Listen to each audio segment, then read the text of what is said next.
Good evening. It's 5:30 PM. I'd like to call to order the board meeting Tuesday, April 9th for the Fargo Board of Education. Is there a motion for approval of the agenda? Jim?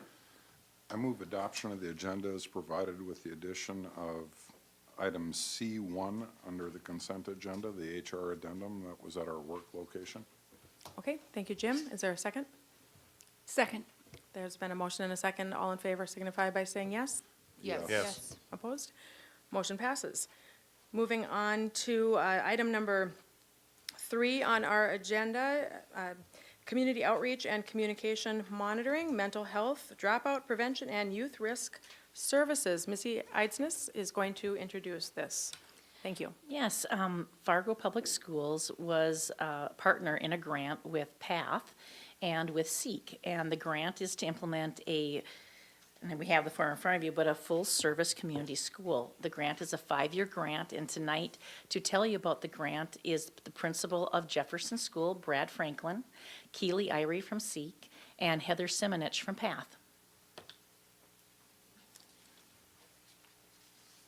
Good evening. Thanks for the opportunity to tell you a little bit more about our full-service community grant, our community schools grant. I'm Heather Simonich from PATH. And just to give you a big picture of this, and then we'll talk specifically about how it impacts Fargo Public Schools. This was a grant submitted to the U.S. Department of Education.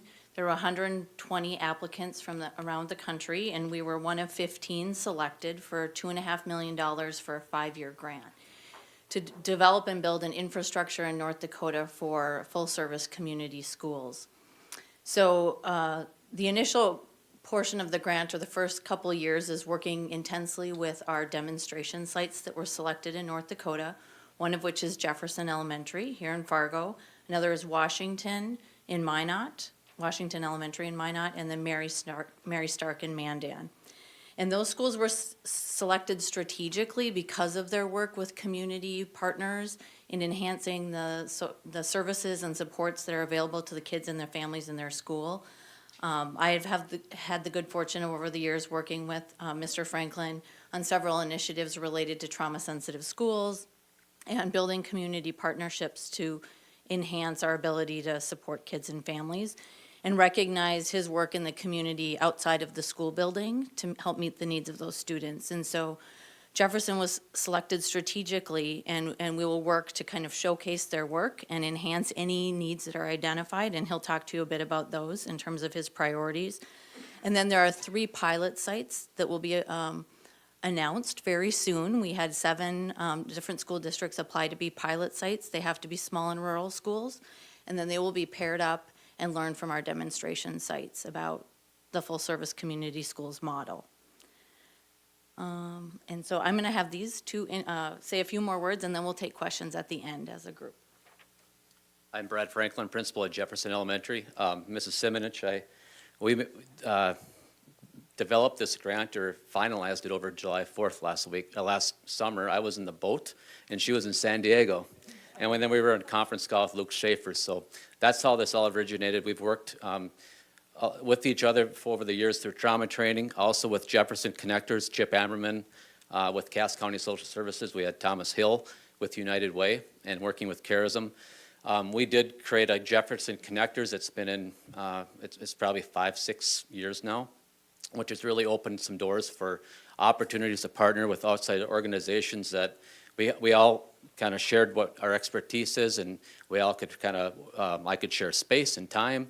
They could use our building to provide their services. So we're kind of building off that. And on the sheet, you can see there's 8 pipelines, the federal government calls them, but it says on the sheet, full service community schools in motion. So there's 3 areas that we've identified. We have an implementation team that's met. And the first one is social health, nutrition, and mental health supports. So we've hired through PATH a case manager, and they'll be servicing up to 8 to 12 families every year. The goal would be 12, and it's in motion right now. We've met with 2 families today, and that will provide supports for the student. It could be navigating through them, getting appointments, getting them to appointments. There's some in-home, and it carries over the summer months too. So I'm excited about that, and like I said, that's happening right now. The other two that we identified, one is under family and community engagement. Mike Beaton, it's funny, he called me a month ago wondering how we can get more students involved.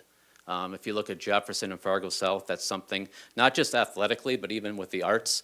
So we're trying to figure out how we can get our students involved in the community sports, any type of activity in the community. I think the model that currently exists isn't real successful for our families. If it's not at Jefferson, if it's not in the Arbor Parks community homes area, they're just not involved in maybe what we take for granted with our home and our children. So we want to really expand that.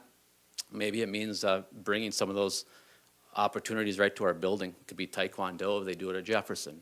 So we want to explore that. And the other one is early childhood. If we think about our kindergartners that come to Jefferson, I would say a fifth to a quarter maybe have some experience prior to coming to Jefferson for kindergarten. So that may be Head Start, or they may be over at Agassiz. A couple things we have done already is we have EL summer school in June that we started, and we have about 12 students that we can identify. So Thomas Hill's passionate about this goal through United Way.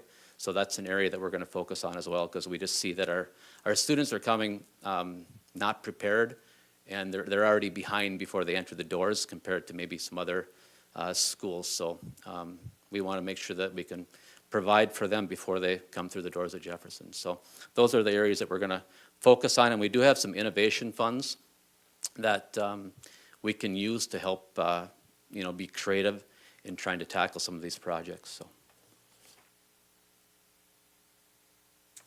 All right, and I'm Keely from the Southeast Education Cooperative, and we serve as a regional education association as a regional coordinator for the Full Service Community Schools grants, along with the MDEC out of Minot and then the MREC out in Bismarck.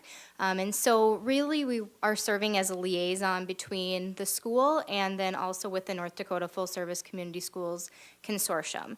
And as the consortium, we're really just working to build like a statewide infrastructure for a full service community school. So learning from our demonstration sites and being that connector to our upcoming pilot sites. And so learning from those demo sites and being able to transfer some of those learnings to our pilot sites.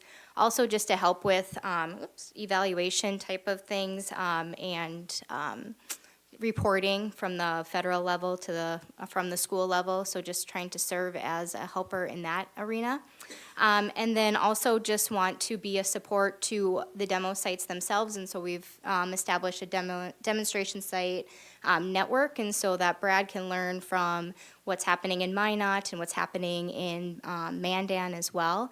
And then also one of the pieces of the grant for the demonstration sites is a site coordinator, and having some funding that has been set aside so that a site coordinator can be within the Jefferson School and being that connector to those different neighborhood groups.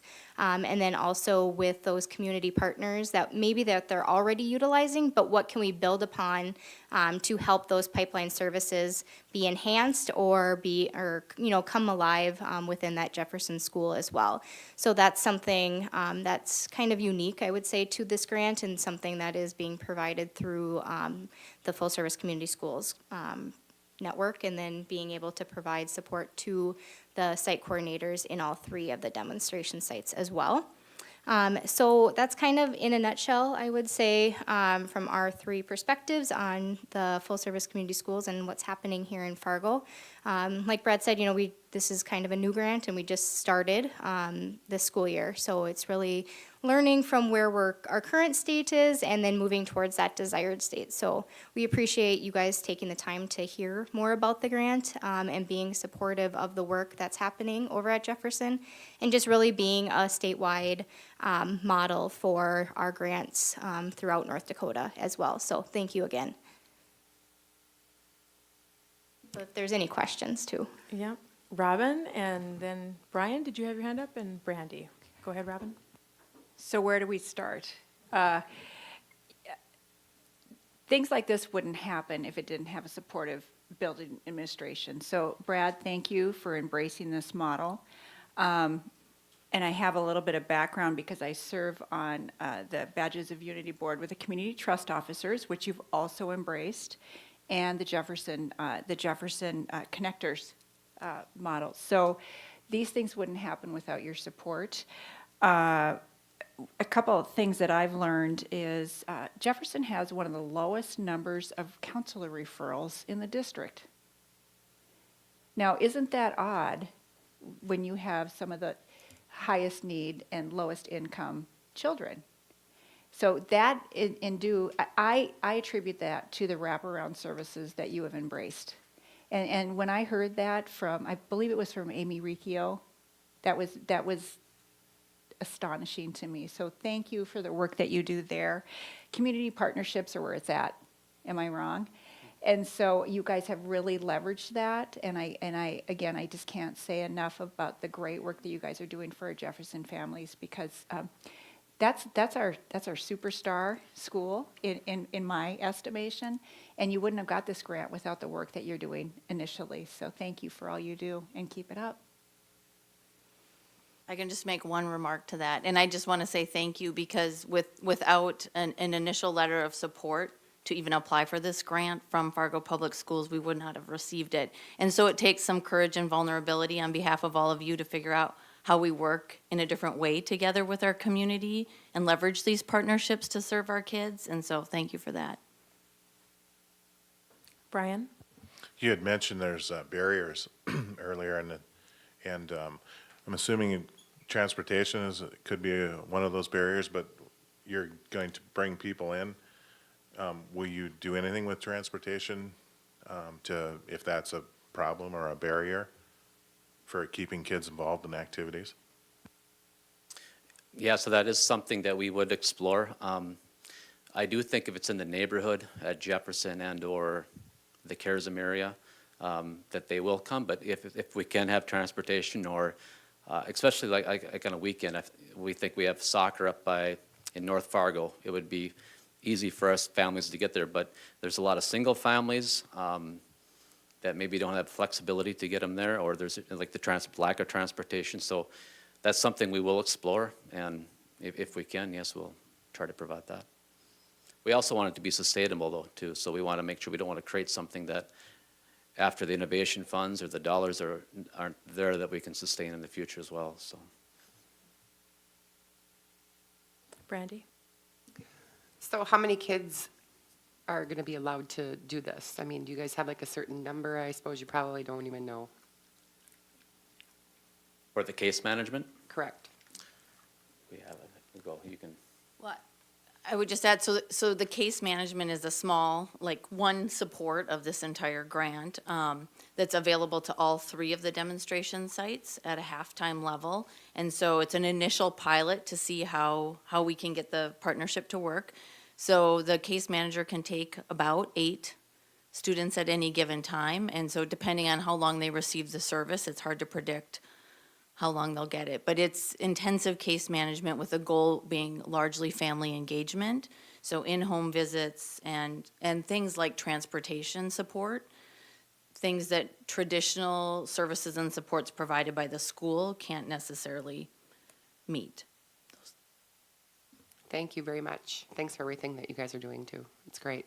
The other thing I would just add to that is this is also a bigger conversation at the state level about how to sustain this with Medicaid funding for eligible students at a district-wide level versus just Jefferson. So it's serving multiple functions to have the opportunity to try it with Jefferson. Thank you.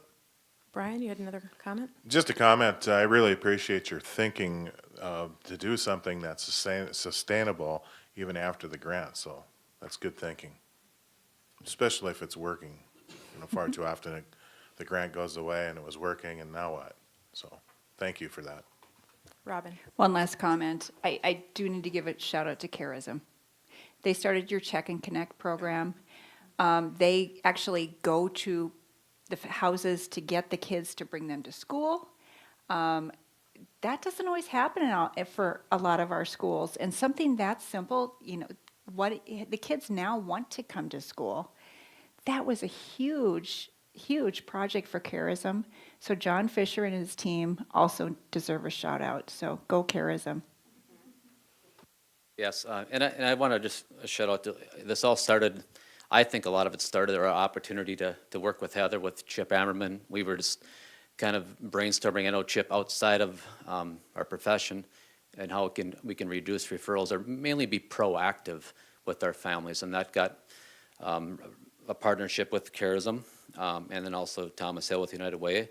And then all of a sudden, there's more partnerships and organizations that just kind of came on board with our Jefferson Connectors, and it just made connections for me. So we have the opportunity to reach out to people. I don't say bypass processes, but we made relationships, and they wanted to come and provide services for us. And like with the Check and Connect, I think the biggest thing that's done, and I think the biggest success at Jefferson is we're not trying not to be judgmental of challenges for our families. And I think with Check and Connect, we learn what the challenge is, why they're not getting to school, and then we're trying to work with the parent, because I really think they want them to be successful at school and at school.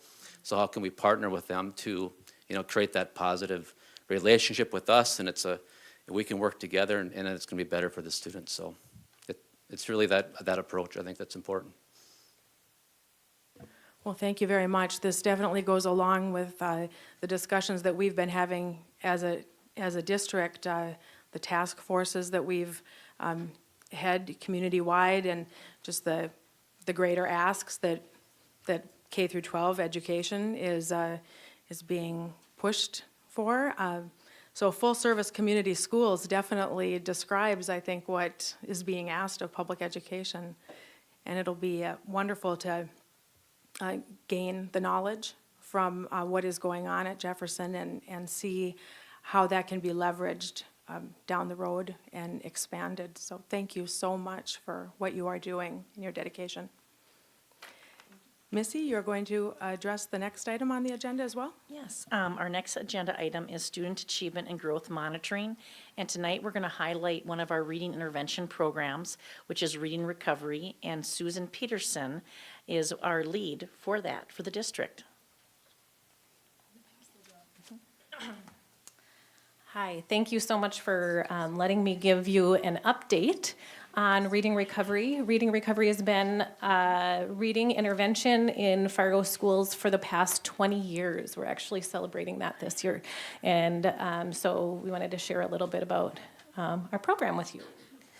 My name is Susan Peterson, and I am the teacher leader for Reading Recovery, which means that I have sort of a twofold job, and that is that I have the wonderful opportunity to train teachers in Reading Recovery and work with Reading Recovery trained teachers to provide ongoing professional development, and I also get to work with children. So putting the work that I do with children to use with the adult learners as well.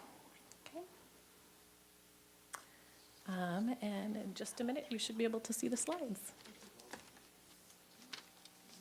I passed around for you to look at as you're listening some parent surveys from Reading Recovery over the years. At the end of programs, we ask parents what they think about Reading Recovery and what their students have gained. So you can look at those as I'm talking.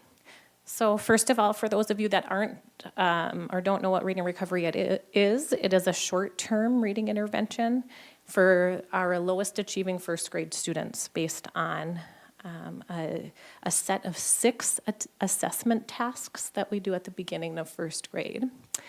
It is daily 30-minute lessons, 1-to-1. And the most important piece about Reading Recovery to know is that they're not just one-on-one lessons, but they're individually designed to meet the needs of the students who are in front of the teacher. So the teachers are highly trained to look at data and understand what that assessment data is telling them, and then to make decisions about learning for individual children.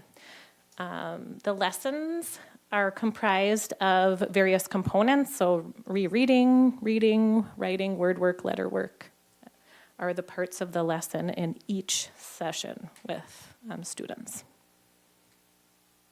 So why Reading Recovery? Reading Recovery has been a program in the United States for 30 years, and over those 30 years, again and again, the research proves its effectiveness for the lowest achieving students in first grade. And we also know that if students don't catch up early, it becomes much more difficult for them to catch up. And we know that children who don't learn to read adequately in their schooling often are underemployed and may potentially drop out even before they get to that employment. So we really are committed to changing performance early so that children have the opportunity to gain from their instruction further along. Instead of me just talking about reading recovery, I asked parents and students and teachers and principals to talk a little bit about reading recovery. And so what you're going to see is a video on the screen with various stakeholders telling you about reading recovery.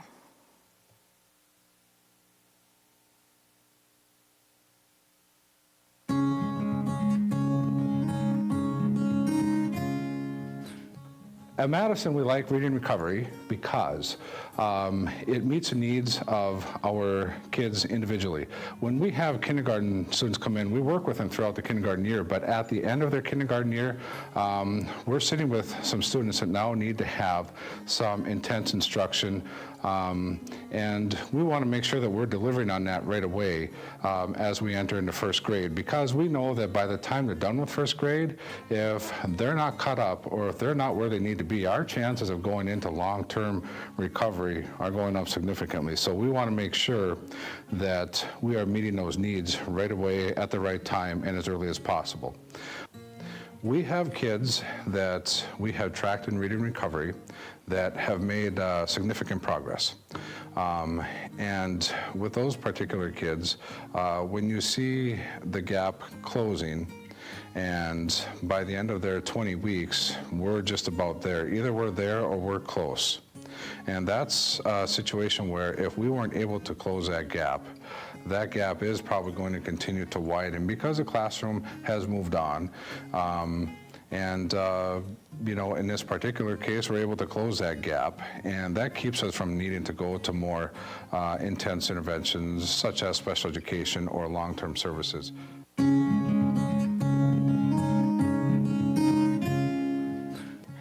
I currently have a student right now that I'm servicing in Reading Recovery, and it's exciting to watch, not only through her data, but every day in lessons, the interaction she has with me, the things she's picking up and starting to apply on her own. When she first came, kind of being shy and not really knowing what to do, and she's taking more ownership of those things that she's doing. She's really becoming more independent, and she's able to do more on her own. And she'll still look to me for support, and I am, you know, helping her to grow as things get tougher. But she's gaining more and more strength because we started where she was, and with what she could already do, it helped her feel comfortable.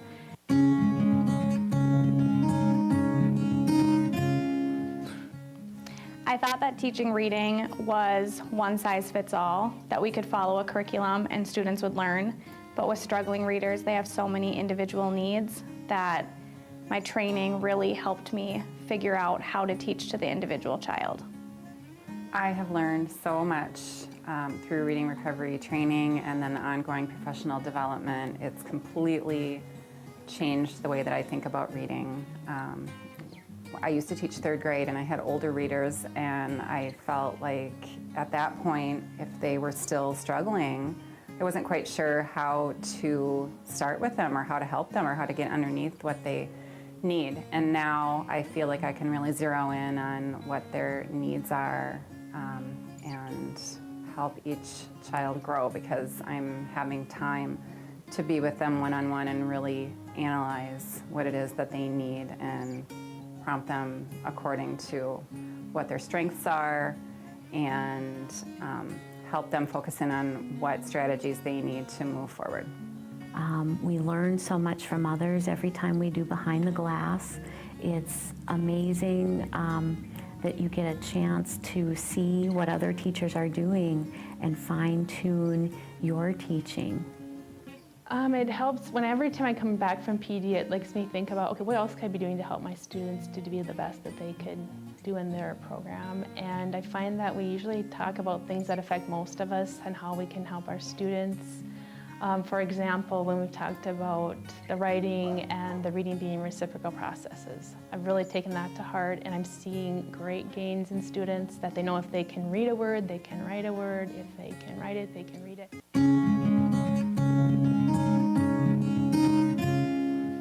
It's vital to have the reading recovery teachers as a part of our MTSS team. They are a liaison between that team and classroom teachers. They provide support, they provide professional development and progress monitoring and instructional strategies that can be used. And so having them on a team like that, certainly having members on our school improvement team is a valuable piece because their perspective is in terms of our approach to reading and strategies that we can use and develop with all of our teachers is critical.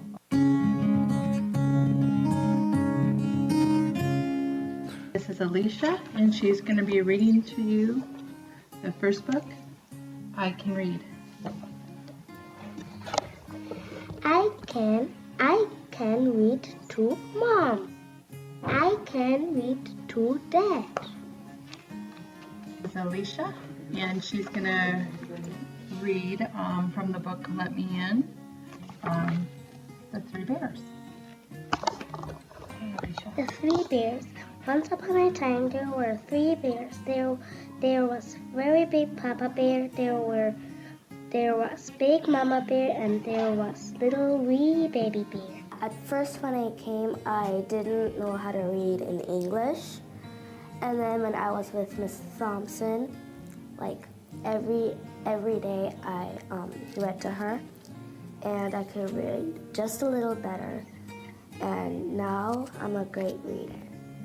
From my bed, I heard Mama and Papa talking low at the kitchen table. They sounded worried, but I couldn't make out their words at first. Then I heard Papa say, "That's what family is for. No nephew of mine is going to be out on the streets."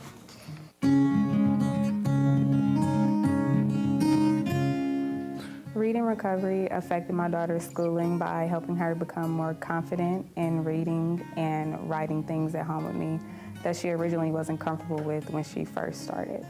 She's doing great as a second grader. She's more confident. She reads books a lot to me now.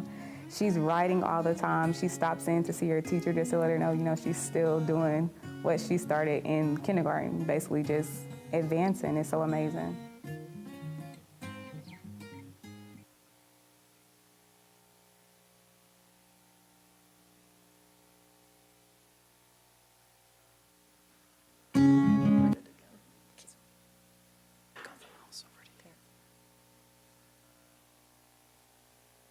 So just a little bit more information about Fargo, reading recovery in Fargo.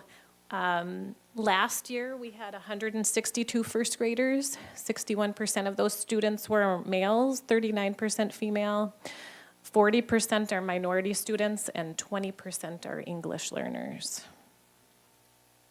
On average, students start reading recovery on a text level 1, so you can see the picture up there of what a text level 1 looks like, pattern text.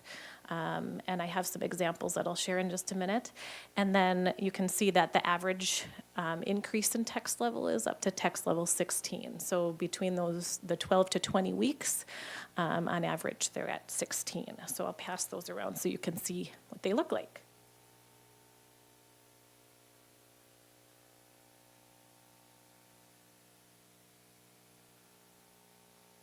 And as you saw from the parent surveys, if you've gotten a chance to read those, it's really fun for us to see what parents think after their student has had a chance to be in reading recovery. Many parents feel that their students have really gained in confidence. They see that they have improved in all areas of their education, not just in reading. I'll share one little snippet for you. So reading recovery has helped my daughter move from a struggling, impulsive, and not confident reader to a reader that solves problems, reads for meaning, and has more confidence. And as you saw from the surveys that went around, that's sort of a typical kind of response. So really neat that we had this opportunity to serve our students in this way. So the final thing I just want to share with you is Reading Recovery is a comprehensive literacy approach, and we look at comprehensive literacy instruction in Fargo for a variety of reasons, but one is thinking about the way the brain works and how the fact that different areas of the brain are needed to be working together when a child is reading. And so when we work on connected text reading and connected text writing, children are activating and using all those areas of the brain at once. And so it's really vital that we have those programs where they do get that opportunity to make that brain networking through the different areas that are needed for reading. And before I finish, I want to introduce Alicia to you. She was the one on the video, and her teacher, Mrs. Thompson, who taught her reading recovery at Lincoln a couple of years ago. And Connie O'Leary is another reading recovery teacher who is here as well. And they're all wonderful teachers, so I wanted you to know that they are here.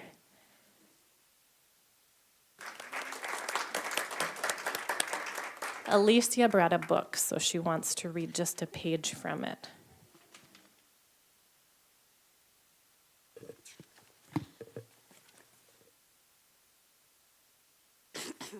Chapter 1.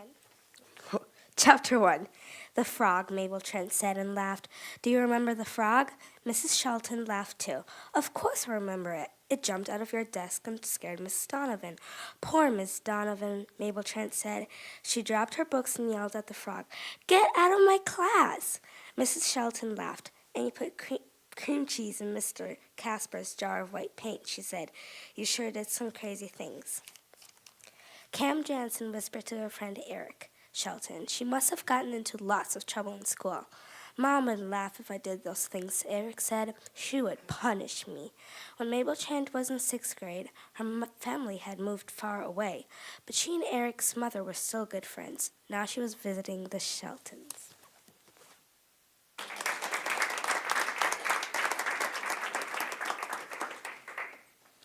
Any questions? Any questions? John, and then Robin? Not so much a question, but I was just at the National School Board Convention, the annual one, and once again, we hear how important it is to find these things. We know what's necessary for success. We know what to look for early in a kid's life, and it's just another confirmation that we're doing so many things right here. This has been the Art District for 20 years, and so kudos to you and your team, and let's keep it going. Thank you. Thank you. Robin? Maybe Bob can answer this question. Is this different from Read 180? It is. Reading recovery typically is our intervention, our most intensive intervention for our first grade students. Okay. At the secondary level, when a student enters middle school or high school, if they are determined to have an area of reading difficulty, if that is in fluency or comprehension, we will utilize a different intervention for our older students, which is Read 180. So I had the opportunity to sit in a session for reading recovery, and I believe it was at Jefferson, and it was very powerful. And it was a retired teacher, but at the time of her retirement, which was probably 3 or 4 years ago, she was concerned with the number of teachers that are training up into this program. Is that still a concern? Are you feeling good about how many providers there are at each school? Well, there's always a need for more intervention. We certainly, we do our best to find ways to support as many students as we can with reading recovery and what we have available, the resources that we have available to us. So, of course, we always would ask for more if that was possible, but yeah. Well, and I think it's a very worthwhile program that I think the board should continue to support fully. So thank you for all you do. Thank you. I want to say that we're a reading recovery family in my household, and these books are very familiar to me. I have children that are now freshmen, but at that grade, that first grade level, used books that they are either those same books or books that are very similar. And it was So I would have filled out a survey similar to what the other ones were that we all had the opportunity to read. And as a parent too, it was very, very refreshing to be able to feel like we had a little bit more to work with our child, and had a little bit more of a plan and ability at home to help her as she was reading. So in addition to the work that was done at school and helping our daughter, it also helped us, I think, as parents, work with her better.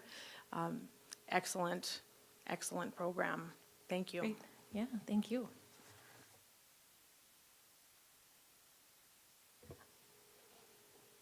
You're welcome.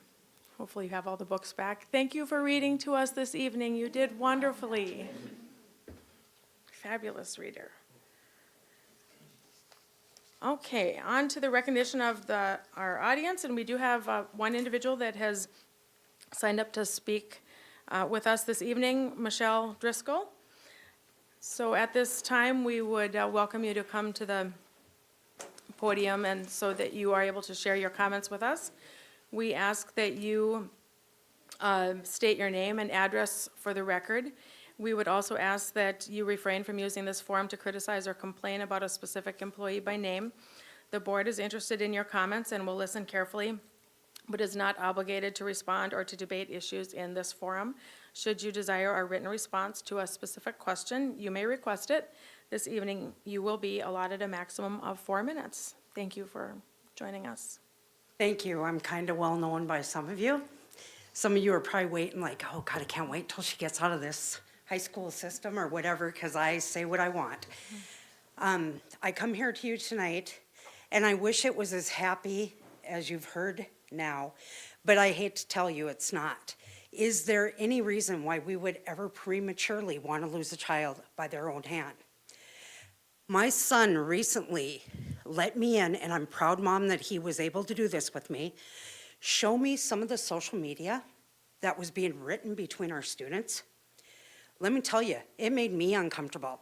It made me think that, wow, are people worthless on some cases? These kids in my day, Christy happens to be, she went to school with me. She knows back in our day in our school, you had to tell people if you had a problem with them face to face. You had to see their reactions. You had to know if you hurt them in a way that was unbearable for them. This social media, they write it and they just don't even forget about it. I don't even think the kids know the impact they're having on other children until it turns on them. Recently, like I said, my son showed me some of the social media, and it was stuff like, don't you dare come to school because we'll make sure nobody talks to you. Stuff like that. It's like, that's threats to me. But it's on Snapchat, so it disappears right away unless somebody saves it. So we're not being held accountable for anything. And why I'm coming here today is not to ask the school to be accountable for it, because I know that in the legislation, I think they're asking for that. I think that's ridiculous. We just spent a weekend with the superintendent at Cavalier School, because he happens to be a very dear friend of my family's. And he told me about it, and I said, that's not the answer. The answer is everybody working together. Together we stand, divided we fall. And there's no ifs, ands, or buts about that. We need to work together. It's parents, it's other kids. I'm asking you guys to maybe think outside the box. We have kids who love to perform. What about some lunch periods, having little skits for those kids to do to show how much you can hurt another person by this? We don't see kids getting together all the time unless they're in some activities where they work together. Now you see kids where they stay at home, they're on the video games, and they're texting or Snapchatting. This is where the problem with that is. Social media and stuff is great in a lot of respects, but when it's gonna cause our kids to feel worthless enough to wanna go and do something to themselves because they feel that way, some parents are not aware that this is happening. I'm a mother who buried a child that only lived 24 hours long, so I'm not like oblivious to what the hurt is. I've also been by mothers who have had to bury their children from being found in the basement hung by their younger siblings. This is serious. And I just think that I want people to start thinking out of the box to try to help our students deal with this. When my son helped, I helped him walk through another student struggling. Well, then 2 weeks later, it turned on my son, and those same students turned against him for kind of knowing what to do. And then he started feeling bad. And it's like he goes, I don't know how to handle this, Mom. I don't know what to do. Thank God I heard those words so that I can start. My son has so many adult things going on in his life. He is in Police Explorers. He is Sheriff Laney and Sheriff Johnner's junior deputy. He is a lifeguard. He is all these things. And around adults, he's also a hockey ref. And around adults, he's amazing. He can talk to you like we can talk to each other. But you get him near his no peers, he's pure awkward. He doesn't know how to be that young. And with this little thing that happened with him, I made some of his mentors aware. And I'm going to tell you a little story about this because it amazed me. I had one of them was Jesse Johnner, our sheriff. I had let him know that Michael was struggling with some social media stuff.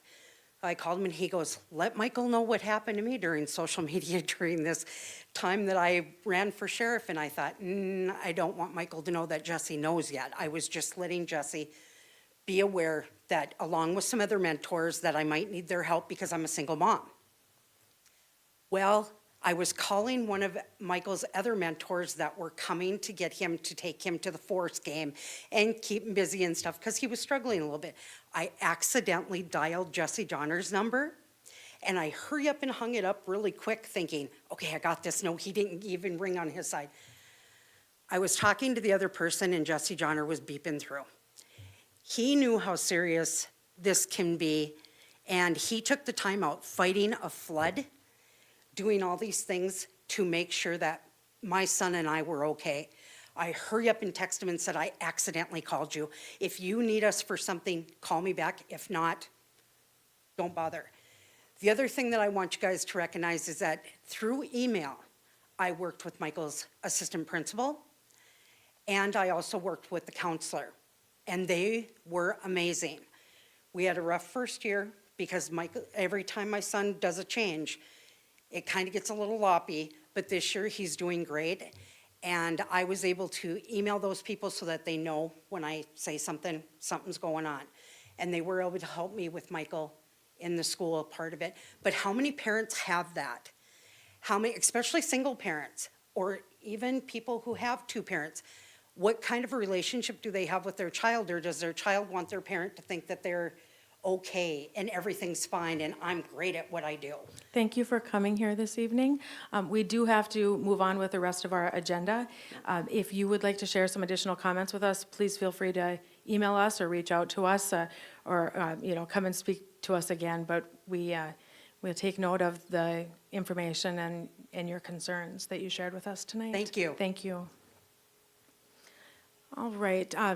The next portion of the agenda is on to staff reports, and I was told that Jennifer Mastrud was going to be here for the FEA report, but I don't see her here, and I don't believe anyone else has entered the room. So we'll move on to the superintendent report, and following that, the legislative update. Mr. Gandhi, if you'd like to take both of those. Go ahead. Sure. For the superintendent report, I just wanted to give the board an update on some of the work that we're doing around the safety committee. As the board knows, the board directed administration to work in collaboration with FEA to address some safety concerns in the district. And although that committee kind of met and accomplished its goal prior to Christmas break and presented their recommendations, we thought it's important to go a step further and talk about how do we implement those recommendations as well. So the safety committee has reconvened and met twice already this semester and started prioritizing some of the biggest recommendations that we haven't been able to take, administration hasn't been able to implement already. One of those being increased training for paraprofessionals, another being looking at staff's social emotional wellness, and then also looking at behavior flowcharts or matrices for handling student behavior and what does the consistent practice look like across the district. we as administration have told that safety committee that we as a group, that every member that's part of that committee, that includes staff members from all different, from different departments and different schools throughout our district, we're going to take on that charge. So we're going to own that safety piece, and whatever the recommendations come out of that, administration's going to build into their budget for next year, so we can support that and make some immediate action as well. So we're looking at developing some implementation trackers that we've posted for all of our staff to see on our staff SharePoint website. And what we will be doing is, by the end of May, we'll have some trackers of some things we're going to implement right off the bat for the start of the next school year, and that's going to be how we're going to move forward with those recommendations. No legislative updates from me. It's conference committee time, and I think there is some things that we're looking at collectively as a district, but I think Robin will probably be able to cover those in her update. All right, thank you. Does anyone have questions for Mr. Gandhi? Okay, moving on to the consent agenda. Is there a motion for approval? Second? Second. Okay, there's a motion and a second. All in favor signify by saying yes. Yes. Opposed? Motion passes. On to business, superintendent contract memo 82. Christy, would you like to take this, please? Yes, thank you, President Knutson. The ad hoc committee was formed, and it had Jennifer and John and myself on it. I met with Mr. Gandhi and then met with John and Jennifer. And as you can see, there is some explanation first. And so there are two different recommendations coming from the ad hoc committee. And the first one, first of all, does anyone have questions? Okay, the first recommendation is, I move that the superintendent's salary be prorated for the remainder of the 18-19 school year at the amount of $210,000 effective May 1st, 2019. Is there a second? Second. All right, there's been a motion and a second. Is there any discussion? Are we voting? I guess we're voting on these separately. Okay, any discussion at all? Anne Marie, go ahead. Johnson, Yes. Brian Nelson, Yes. Robin Nelson, Yes. Paulson, Yes. Roenbacher, Yes. Ulrich, Yes. Ani, Yes. Knutson. Yes. Motion passes. Christy? The second recommendation, I move that the board issue a contract to the superintendent for the 2019 through 21 school year with a salary of $210,000 plus the across-the-board percentage increase provided to FPS teachers, staff, and administration through the 2019 FEA board negotiation in order to align all FPS employee salary increases. The contract will be executed upon the conclusion of the negotiations with the FEA. There's been a motion. Is there a second? Second.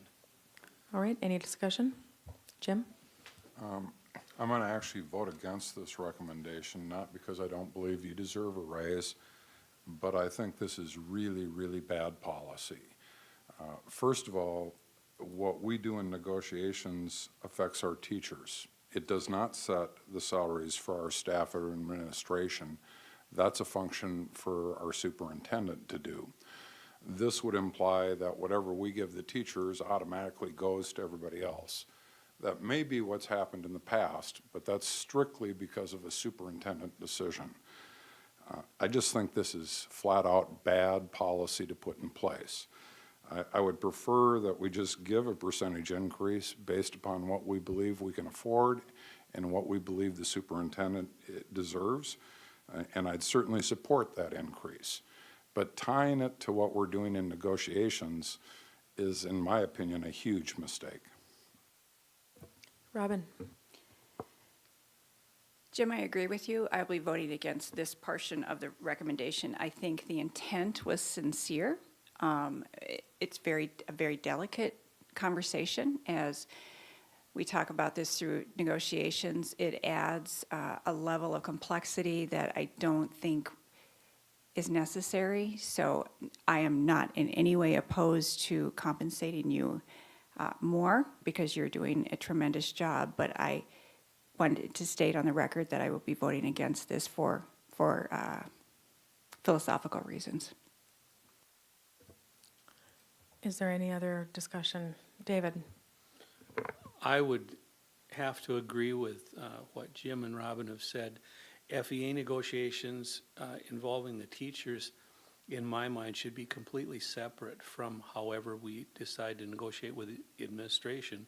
They're not a part of the FEA, and I don't think tying the two together is necessarily the correct way to do it. Christy? And I take all of those words in listening to it, and our reasoning when we had the discussion was to be aligned, so forth, but I certainly understand where you're coming from and in the policy side.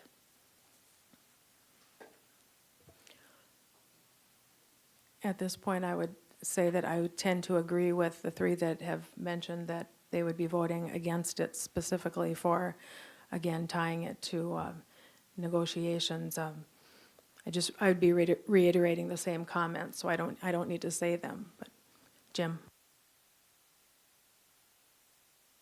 I'd like to propose an amendment to this recommendation, because I assume since it's coming from a committee, it's actually an actionable item. Am I correct?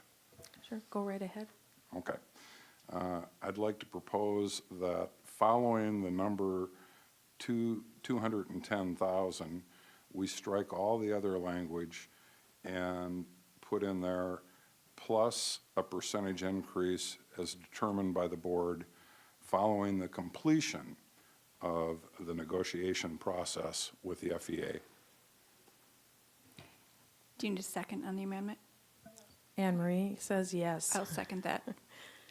Okay, and then, Anne Marie, when you have that typed up, if you could read it to us, please. And then we can have discussion if there's any.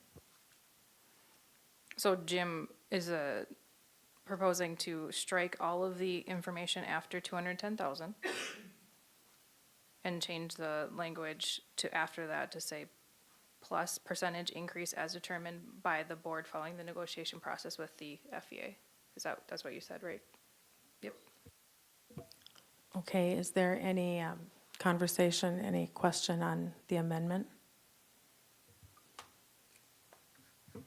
Robin? Question, as far as the amendment goes, would you consider that to be retroactive or prorated based upon the contract renewal? Yes.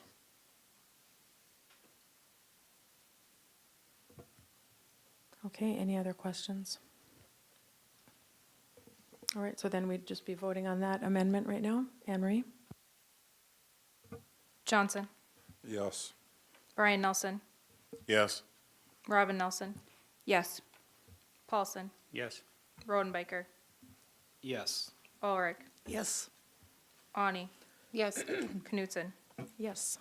Motion passes. Thank you. And now you need to vote on the motion. Oh, yes, we do, don't we? Okay, so, and Anne Marie, could you please read the motion to us again?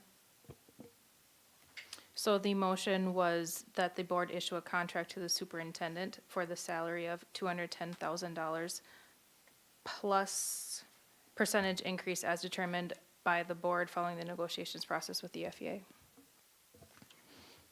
All right, go ahead and call the roll. Brian Nelson, Could I hear that again?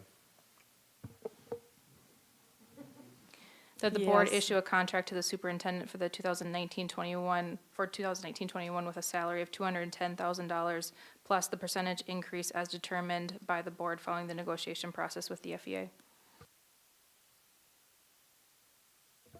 Okay, are you calling the roll now? Brian's the first one? Correct. No. Robin Nelson, Yes. Paulson, Yes. Rodenbacher, Yes. Ulrich, Yes. Ani, Yes. Johnson, Yes. Knutson. Yes. Motion passes. Okay, now on to, Rebecca, before we move on, sorry, Robin? I think we need to congratulate the soon-to-be Dr. Gandhi. Thank you very much. We'll wait till, hopefully the congratulations can wait till tomorrow, but Oh, I couldn't wait. hopefully, my chair said they wouldn't let me defend if I wasn't ready, so hopefully that won't bite me for So maybe later. you'll have an updated nameplate when you come back? That's not necessary.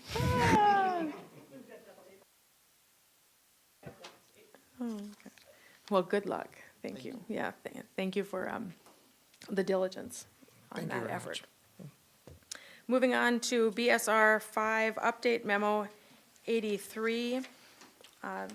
There was a suggestion that there be a line removed on item number 6 on this policy. And Jim, I'm thinking that this might have been your recommendation, although I could be incorrect on that. So the board superintendent relationship policies were monitored for compliance at the February 26th board meeting. A suggestion for a possible policy revision was included in the monitoring report, which the governance committee reviewed at its March 28th meeting. Consensus was reached by the committee to forward the attached change to the board for review and approval. So I would entertain a motion that BSR 5 be approved as presented. And is there a second? Second. All right, there's been a motion and a second. Does anyone have any questions? All right, Anne Marie, please call the roll. Robin Nelson, Yes. Paulson, Yes. Rodenbiker, Yes. Ulrich, Yes. Ani, Yes. Johnson, Yes. Brian Nelson, Yes. Knutson. Yes, motion passes. Board reports, committee liaison and correspondence reports. Brian, we'll start on your side today. Thank you. I attended the national conference, as you're well aware. It was a very good conference. It's my second one, and I enjoyed this one. Lots of good things, lots of good sessions. It was kind of funny how you'd see other board members, and you had no, that are from Fargo, that you weren't talking to them, and they were there at the same event. So that was good. And the only other thing that I was at last night at Davies, they had the National Honor Society, and that was pretty cool. Lots of good stuff there, so. Thank you, Brian. Brandy? Thank you. I also attended the national conference and lots of information, so it was fabulous. And then tomorrow I have my Clara Barton Hawthorne school visit, and then Centennial as well in the afternoon. And then our Fargo Youth Initiative has their Impact Fargo on Monday, which is the 15th. And so I will be attending that all day and helping them out with that. We're really excited, and the students are very excited as well. Thank you. Thank you, Brandy. Christy? I also was at the national conference in Philadelphia. I was at the negotiations meeting last Friday, and we had the ad hoc committee meeting for the superintendent's contract. Jim? I too was at the national conference, and although Christy isn't taking credit for it, I actually attended the planning committee meeting that she ran last Friday. And then I attended the negotiation committee as well.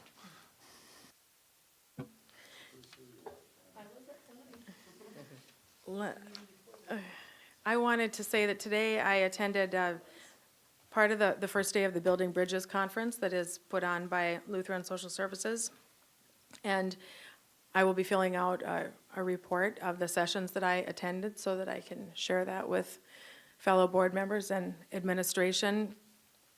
One of the sessions that I attended today was just kind of a proud moment, I guess I would say, for Fargo Public Schools, because Fargo South ELL teacher and former teacher of the year, Leah Jelke, along with a couple of her classmates, gave a presentation titled "Using Stories to Create Empathy in the Workplace and the Classroom." And then a couple of her students read stories that have been published in the books that many of us are familiar with in terms of refugee stories. And then they also helped to facilitate the meeting. So a variety of skills, and just like the young reader that was here this evening, they read so well, and the stories that they share are so moving. But very, very proud of Ms. Jelke and the work that she continues to do in the schools. learned also some ideas that I was mentioning to Rupak that I'll share regarding professional development and culture in the workplace. So I'm just going to pass that information on to you, Rupak, following that session, and that's for you to take and use and implement or not, but discuss as you would like to. Again, the National School Boards Association Conference, wonderful seminars and sessions, and we'll see the reviews and the information that we all turn in. But I focused some of my time on board work and governance work, so I'll be bringing some of that information back. And one of the last sessions that I attended was regarding Native American education, and that might be the top one in terms of the information that I'm bringing back and hoping to share with the district. And in addition to attending negotiations and planning as an observer, just to learn about what's going on those committees, I think that rounds up my report. So, David.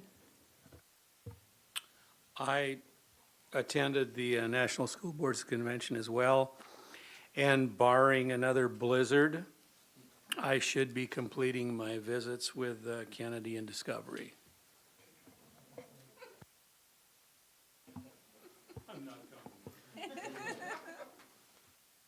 All right, John. I also attended the national convention.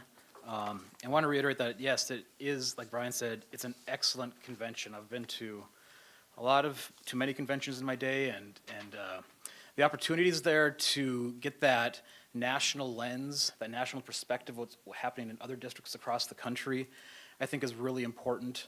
It's an opportunity to see that some of the challenges we face, we're not facing alone, that across the country people are wondering how do we help our students succeed, especially with the social and emotional challenges we're seeing in early elementary. But it's also a chance to get some validation that we're doing a lot of good things right here. A lot of the sessions that I went to, I ended up taking a lot of notes that said, okay, good, we're doing that, we're doing that, we're doing that. And not that we're perfect, but it's always good to see those kind of things as well. And so I'm really looking forward to seeing the feedback and the results from everyone else that attended there. It's a huge conference. I think out of the 8 sessions that I was in, only one of them, another one of our board members was in. And so, again, I really value this opportunity for the development as a board member, so thank you. I guess other things that I've done in the last couple of weeks, we've had a negotiation committee meeting back on the 5th. At that meeting, we penciled in meeting again on Monday, April 15th, should it be necessary, following some discussions tonight. We penciled that in at 7:30 in the morning, so, and that early and on that day, because we will be meeting with the association on Monday that afternoon, April 15th at 4:30, right here. And I am very much looking forward to, as David said, hopefully the blizzard does not stop, me visiting Horace Mann Roosevelt as liaison on Thursday. Thank you.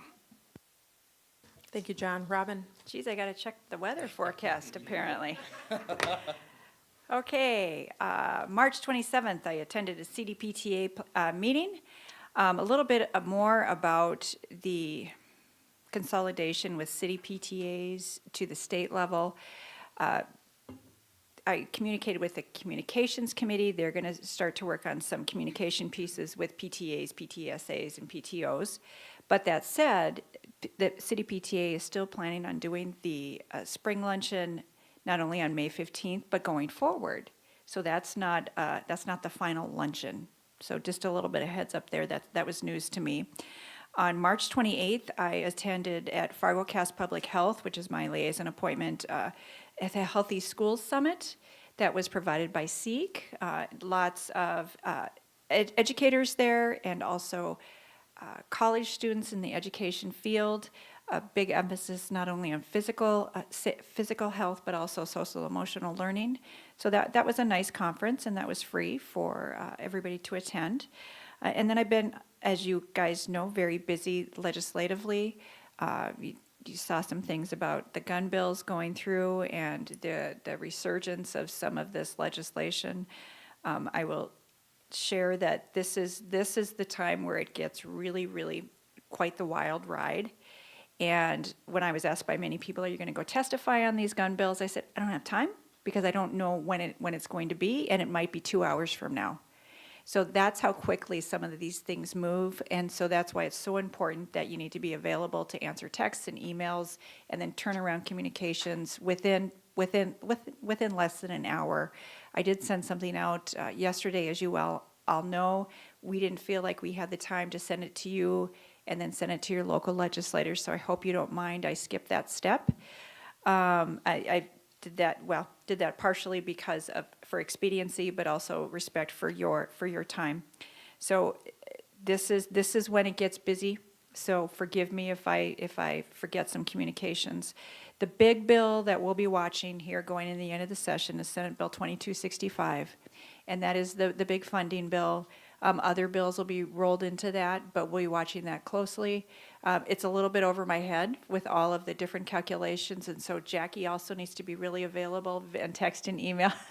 So, but this is where it gets complicated, but this is the big funding bill that we need to keep an eye on. So a lot of legislators think they're going to get done by April 20th, and that's less than 2 weeks away. So a lot needs to happen between now and then, and very few things are scheduled in committees and on the website. So we're counting on our NDSBA lobbyist to keep us informed of all of this. So she's doing an outstanding job.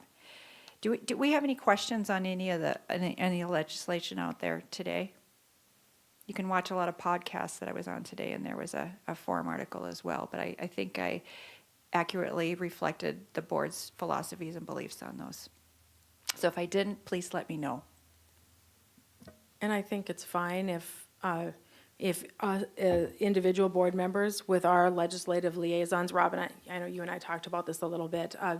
I appreciate that just taking the initiative to send out that email to all legislators if it's necessary. You just have to use your best judgment on, your judgment on that. But as we see maybe some of that continuing to happen, there's nothing wrong with us continuing to, keep that relationship going with your own liaison. Put our board position on that message so that that's consistent, but share your own, it can take your own, you use your own language with it. So it doesn't need to be the same message that's sent, but make sure that it is reflective of the board position. David? Robin, I heard you on the radio today stating that passage of this gun bill could significantly affect our insurance premiums. Do we have any idea what significantly? I don't. I know that NDERF and North Dakota Insurance Reserve Fund routinely testifies against these types of bills because of the unknowns with the liability and the insurance premiums. I do not have an idea of numbers. I did share, though, like for my after-school programs, we wouldn't have the wherewithal to say people can't bring guns on our school property during our time there for after-school FYC or Boys and Girls Club. So our insurance carrier said they would drop us if some of these bills went through. So this is much more complicated than wanting guns in schools. There are so many nuances, and the devil's in the details. I don't have the specifics, but I can certainly ask Alexis for those. But I would venture to guess that number might be difficult to determine. But what needs to be said is, it's not the school district's insurance that goes up. The people that pay the school district's bills are taxpayers. So we can't forget that in this whole conversation. And I think a lot of the listeners today on those radio shows, I said that very clearly, and I hope they understand that. Now, Jim has more of a background in insurance. Maybe you could speak to that. I have no clue how much it will go up. They would first have to actuarially try to determine what are the increased risks this brings. Not even sure there's an actuary that's going to feel really confident in that. So if you don't have good claim data to base a rate on, you tend to err on the side of a higher rate to cover yourself until you see the claims. And NDERF is actually a self-funded insurance pool. And of course, what their concern is there's an accident with a gun that a school district allowed in, that can relate to a multi-million-dollar lawsuit that will 9 out of 10 times be settled out of court and paid out of the NDERF surplus funds, which ultimately will then come back with an assessment to all the parties that are in NDERF. So I don't know if Alexis would even have a number. I don't think NDERF has a number. I think they're going to work with their actuaries to determine, well, how much more should we be charging because we have potentially this new set of litigation that can come at us. At least I think that's their position that they've been stating in their testimony. Anyone else have questions for Robin? All right, thank you very much. All right, we're finished with 9A and B on our agenda. John? President Knutson and I move we enter executive session for the purpose of negotiation strategy, as permitted under North Dakota Century Code, Section 44-04-19.1. Second. All right, there's been a motion and a second. All in favor signify by saying yes. Yes. Yes. Opposed? Motion passes. All right, so board members and administrators are able to stay in the room. Otherwise, please exit.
7:49 PM. And is there any other business that needs to be brought before the board? Jim? I just want to point out that there's an August date on the president's report, and that's coming quicker than you think. So think about door prizes. Summer is coming. Summer will be here at some point, according to the calendar. Okay, thank you, Jim, for that reminder. We will adjourn at 7:49 PM. Thank you.